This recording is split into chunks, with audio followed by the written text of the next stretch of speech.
ಏನ್ ಕಾಣಿಸ್ತಿದೆ? ಕೂಡಿಸಿ ಬರೀರಿ ಅಂತ ಬಂದಿದೆ ಅಲ್ವಾ? ಕನ್ನಡ ವ್ಯಾಕರಣದಲ್ಲಿ ಕೂಡಿಸಿ ಬರೀರಿ ಅಂತ ಇದೆ. ಅವರೊಂದು ಮಾದರಿ ಕೊಟ್ಟಿದ್ದಾರೆ. ಏನಂತ? ಕಡೆ ಪ್ಲಸ್ ಕೋಲು ಕಡೆ ಗೋಲು ಅಂತ ಕೊಟ್ಟಿದ್ದಾರೆ ಅಲ್ವಾ?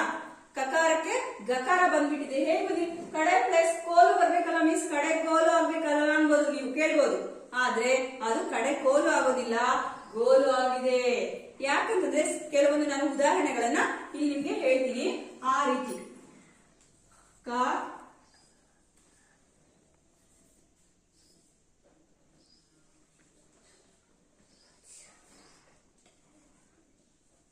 ಕಾಚ ಟ ತಾಪ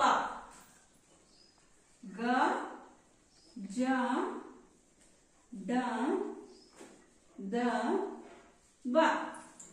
ಇದನ್ನ ನೀವು ಜ್ಞಾಪಕ ಇಟ್ಕೊಂಡ್ಬಿಟ್ರೆ ಅರ್ಥ ಆಗ್ತಿದ್ಯಾ? ಇದನ್ನ ನೀವು ಜ್ಞಾಪಕ ಇಟ್ಕೊಂಡ್